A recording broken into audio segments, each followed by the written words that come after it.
12ஆம் வகுப்பு கணிதம் அலகு 5 இருபரிமாண பகுமுறை வடிவியல் பயிற்சி 5.2 5ஆம் கணக்கு பார்க்கலாம்.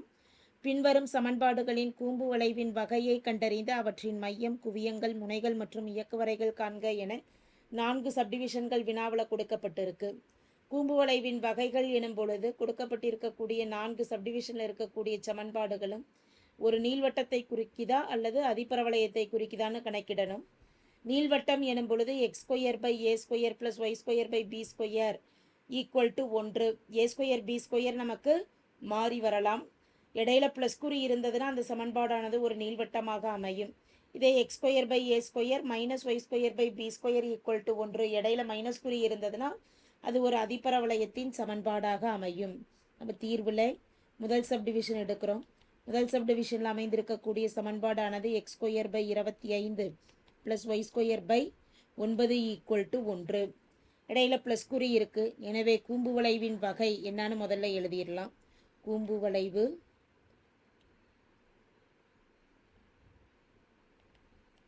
நீள்வட்டம் ஆகும். கூம்பு வளைவானது ஒரு நீள்வட்டமாக அமையும். இந்த நீள்வட்டத்தில் H மற்றும் K இன் மதிப்பு ஆதிப்புள்ளி வழியாக ஆதிப்புள்ளியை மையப்புள்ளியாக கொண்ட நீள்வட்டம் ஆகும். எனவே H மற்றும் K வின் மதிப்பு 0 உள்ளது. மையப்புள்ளி by 25 y - 0² / 9 = 1. எக்ஸுக்கு கீழே இருக்கக்கூடிய எண்ணானது மிகப்பெரிய எண்ணாக அமைந்துள்ளது. அதாவது 25 என்ற எண் 9ஐ விட அதிகம்.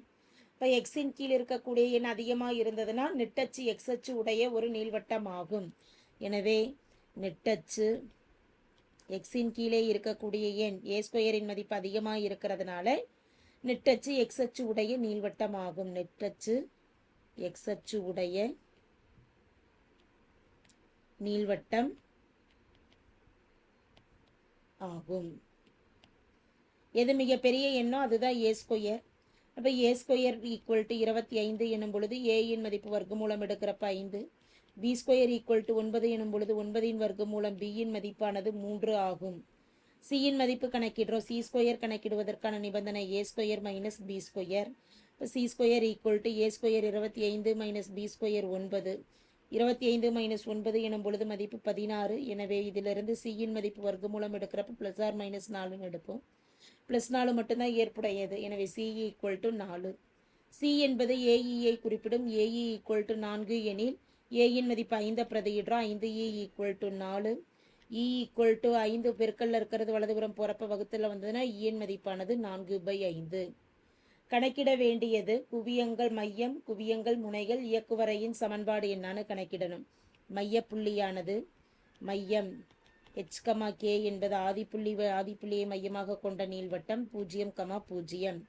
அடுத்து குவியங்கள் ஆதிப்புள்ளியை மையமாக கொண்ட நீள்வட்டமாக இருக்கிறதுனால ஹெச், அதே போல் நெட்டச்சானது எக்ஸச்சா இருக்கிறதுனால ஹெச் கூட சியை கூட்டிக்கிறோம். +or - c, k = 0. ஹெச்சின் மதிப்பு 0 +or - c. சியின் மதிப்பானது 4ன்னு கணக்கிட்டு இருக்கிறோம். 0, +or - 4, 0. இதை சுருக்கும் பொழுது +or - 4, 0. +4, 0 ஒரு குவியம், -4, 0 மற்றொரு குவியம். அடுத்து முனைகள் கணக்கிடுறோம். நெட்டச்சு எக்ஸச்சு என்பதால் எக்ஸச்சோட ஒரு ஏவை கூட்டிக்கிறோம். ஹெச்சுக்கு +or - a, k. 0, +or - a-இன் மதிப்பானது 5, 0. எனவே +or - 5, 0, +5, 0 ஒரு முனைப்புள்ளி, -5, 0 மற்றொரு முனைப்புள்ளி. அடுத்து இயக்குவரையின் சமன்பாடு கணக்கிடுறோம். இயக்குவரையின் சமன்பாடானது எக்ஸச்சு நெட்டச்சு என்பதால் x = +or - a/e. அதே போல் ஆதிப்புள்ளி மையப்புள்ளி என்பதால் x - hன்னு வரும். ஹெச்சின் மதிப்பு 0ங்கிறதுனால x = +or - a/e எழுதிடலாம். மதிப்புகளை பிரதியிடுறோம். +or - a-இன் மதிப்பு 5 e-இன் மதிப்பானது 4/5. இதில் இந்த டினாமினேட்டர் 5 நியூமரேட்டருக்கு போகிறப்ப பெருக்கல்ல வந்துடும். which implies x = 5 × 5இன் மதிப்பு 25/4.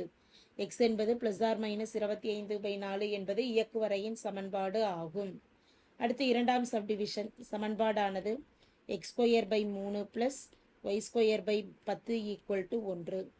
இதுலையும் பார்த்துட்டோம் அப்படின்னா ஹெச் கமா கேயின் மதிப்பு 0,0 இருக்கு. மையப்புள்ளி ஆதி புள்ளியை கொண்ட நீள்வட்டமாக அமையும். இடையில பிளஸ் குறி இருக்கு. எனவே கூம்பு வளைவின் வகை கூம்பு வளைவு நீள்வட்டமாகும். இடையில பிளஸ் குறி இருக்கிறதுனால கூம்பு வளைவின் வகை நீள்வட்டமாகும். ஒய்யின் கீழே இருக்கக்கூடிய எண் பெரிய எண்ணா இருக்கிறதுனால ஒய்யச்சானது நெட்டச்சாக அமையும். எனவே நெட்டச்சு ஏ ஸ்கொயரின் மதிப்பு 10. அது ஒய்யுக்கு கீழே இருக்கிறதுனால ஒய்யச்சானது நெட்டச்சு. நெட்டச்சு ஒய்யச்சை உடைய நீள்வட்டம் ஆகும். ஏ ஸ்கொயர் மிகப்பெரிய எண் தான் ஏ ஸ்கொயர். அப்போ ஏ ஸ்கொயர் ஈக்குவல் டு 10 எனும் பொழுது ஏயின் மதிப்பானது √10. பி ஸ்கொயர் ஈக்குவல் டு 3 எனும் பொழுது பியின் மதிப்பானது √3. சியின் மதிப்பு கணக்கிடுறோம். சி ஸ்கொயர் ஈக்குவல் டு நிபந்தனை A square minus B square. C square equal to √10. A ஸ்கொயரின் மதிப்பு ஏயின் மதிப்பு 10 ரூட் ஹோல் ஸ்கொயர் மைனஸ் பியின் மதிப்பு √3 whole square. C square equal to 10 minus 7 10 minus 3 10 minus 3 மதிப்பு 7. இதிலிருந்து சியின் மதிப்பு எழுதுறேன்னா சி ஈக்குவல் டு √7. சி என்பது ஏஇயை குறிப்பிடும். ஏஇ ஈக்குவல் டு √7 எனும் பொழுது ஏயின் மதிப்பு √10 பிரதியிடுறோம். Equal to e √7.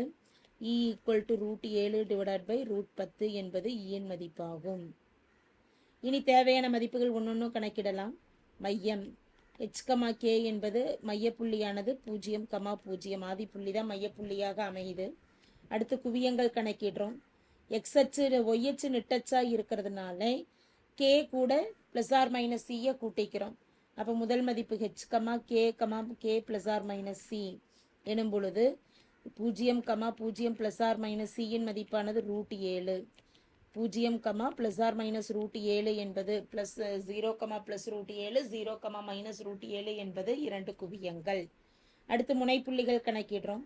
முனைகள் அதே ஒய்யின் மதிப்போட ஏவை கூட்டிக்கிறோம். முனைகளுக்கு h K plus R minus a எனும் பொழுது 0, ப்ளஸ் ஆர் மைனஸ் ஏயின் மதிப்பானது √10.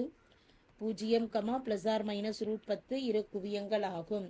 இயக்குவரையின் சமன்பாடு இயக்குவரையின் சமன்பாடு ஒய் அச்சு நெட்டச்சாக உள்ளதால் ஒய் மைனஸ் கேயின் மதிப்பு 0 இருக்கிறதுனால வெறும் y equal to plus R minus a by இன்னு எழுதுகிறோம். Y equal to plus R minus a என்பது √10 பை இயின் மதிப்பானது √7 பை √10. டினாமினேட்டர் √10 ஆனது நியூமரேட்டருக்கு போகிறப்ப பெருக்கல்ல வந்ததுன்னா Y equal to plus R minus √10 பெருக்கல் √10ங்கிறப்ப ரூட்டு கேன்சல் ஆகிடும். அப்போ எனவே மதிப்பானது 10 பை √7 என்பது இயக்குவரையின் சமன்பாடு ஆகும். அடுத்து மூன்றாம் சப்டிவிஷனுக்கு வரும். மூன்றாம் சப்டிவிஷனில் அமைந்திருக்கக்கூடிய சமன்பாடு X square by 25 minus Y square by 144 equal to 1. இந்த சமன்பாட்டிலையும் பார்த்துட்டோம்னா ஹெச், கேயின் மதிப்பு 0 அமையும். அதே போல் கூம்பு வளையானது இடையில மைனஸ் குறி இருக்கு. X square by 25 minus Y square by 144 என்பதால் கூம்பு வளைவானது ஒரு அதிபரவளையமாக அமையும். கூம்பு வளைவின் வகையை எழுதிடலாம். கூம்பு வளைவு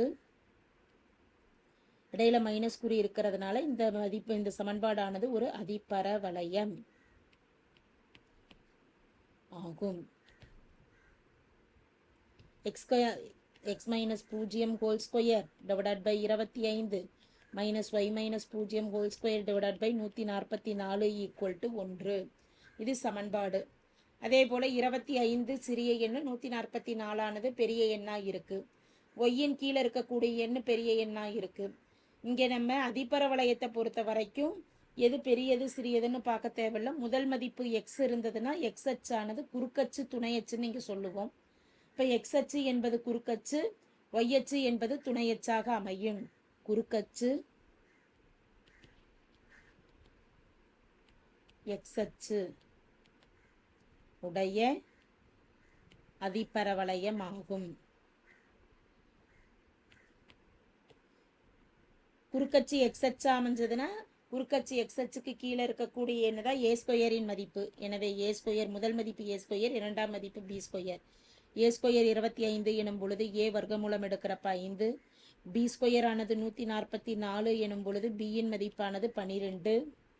C square equal to a square plus b square. அதிபரவளையத்தில் சி ஸ்கொயர் கணக்கிடுவதற்கான நிபந்தனை கூட்டணி ஏ ஸ்கொயரையும் பி ஸ்கொயரையும். அப்போ a square plus b square மதிப்புகளை பிரதியிடுவோம். A square 25 plus b square 144, கூடுதலானது 169.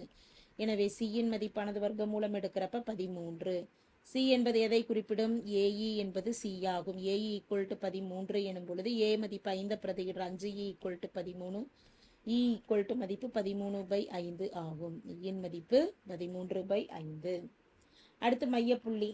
மையமானது ஆரம்பத்திலே எழுதியிருக்கிறோம். மையம் h, k என்பது 0, 0 ஆகும். குவியங்கள்.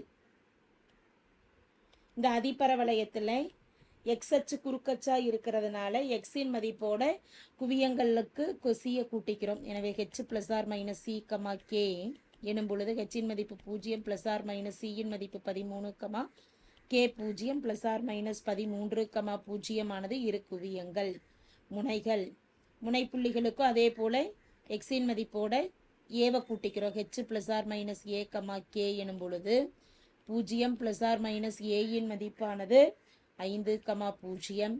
அப்போ 0 ப்ளஸ் ஆர் மைனஸ் 5, 0 ஆனது முனைப்புள்ளியாக அமையும். இதிலிருந்து இயக்குவரையின் சமன்பாடு. அடுத்து இயக்குவரையின் சமன்பாடு. இயக்குவரையின் சமன்பாடானது நீள்வட்டத்துக்கு எப்படி எழுதணுமோ அதே போல தான் எக்ஸ் அச்சு குறுக்கச்சா இருக்கிறதுனால x equal to x minus ஹெச்ன்னு வரும். இங்கே ஹெச்சின் மதிப்பு 0 இருக்கு. எனவே x equal to plus R minus a by e. இப்போ x equal to plus R minus ஏயின் மதிப்பு 5 பை இயின் மதிப்பானது 13/5. 5 நியூமரேட்டருக்கு போகிறப்ப பெருக்கல்ல வந்ததுன்னா இயக்குவரையின் சமன்பாடு ப்ளஸ் ஆர் மைனஸ் 5 பெருக்கல் 5 25/13 ஆகும். அடுத்து 4ஆம் சப்டிவிஷனுக்கு வரும். சமன்பாடானது y square by 16 minus x square by 9 equal to 1. இந்த இடத்துல முதல் உறுப்பு ஒய் ஸ்கொயர்னு இருக்கு. எனவே ஒய் அச்சு குறுக்கச்சாகவும் எக்ஸ் அச்சு துணை அச்சாகவும் அமையும். அதே போல மையப்புள்ளி எக்ஸ் மற்றும் ஒய்யோட எந்த ஒரு எண்ணும் கூட்டவோ கழிக்கவோ இல்லாததுனால மையப்புள்ளியானது 0 ஆகும். ஒய் அச்சு குறுக்கச்சா அமையும். இடையில மைனஸ் குறி இருக்கிறதுனால கூம்பு வளைவின் வகையை முதல்ல எழுதிடலாம். கூம்பு வளைவு அதிபரவளையம் ஆகும். y minus 0 whole square by 16 minus x minus 0 whole square divided by 9 equal to 1. குறுக்கச்சு. முதல் உறுப்பு y இருக்கிறதுனால குறுக்கச்சு y அச்சு உடைய அதிபரவளையம் ஆகும்.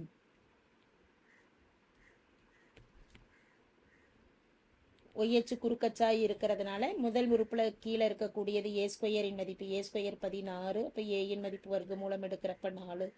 பி ஸ்கொயர் 9 எனும் பொழுது பி மதிப்பானது 3. சி ஸ்கொயர் கணக்கிடுறோம். சி ஸ்கொயர் கணக்கிடுவதற்கான நிபந்தனை அதிபரவளையத்தில் a square plus b square. A square 16 plus b square 9. 16 ப்ளஸ் 9 மதிப்பு 25. இதிலிருந்து சியின் மதிப்பு எழுதுகிறோம். 25க்கு வர்க்கமூலம் எடுக்கிறப்ப மதிப்பு 5 ஆகும். சியின் மதிப்பானது 5. சி என்பது ஏஇஐ குறிப்பிடும். AE equal to 5. ஏயின் மதிப்பு 4 பிரதியிடுறோம். 4இ ஈக்குவல் டு 5 எனும் பொழுது இ ஈக்குவல் டு மதிப்பு பெருக்கல்ல இருக்கக்கூடிய 4 வலதுபுறம் வரப்ப வகுத்தல்ல வரப்ப இயின் மதிப்பு 5/4. மையப்புள்ளி. இனி தேவையான மதிப்புகள் ஒன்னொன்னும் எழுதுகிறோம். மையம் ஹெச், கே என்பது 0, 0. அடுத்து குவியங்கள். குவியங்கள் ஒய் அச்சு குறுக்கச்சாக அமைகிறதுனால ஒய்யின் மதிப்போட சியை கூட்டி கழிக்கிறோம்.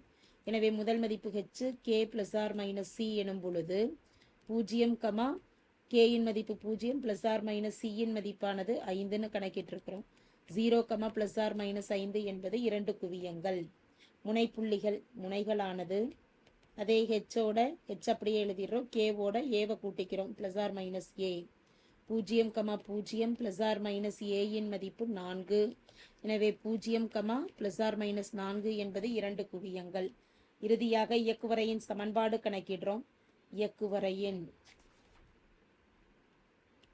சமன்பாடானது ஒய் அச்சு குறுக்கச்சு என்பதால் ஒய் ஈக்குவல் டுன்னு சமன்பாடு எழுதுவோம். Y equal to plus R minus a by E.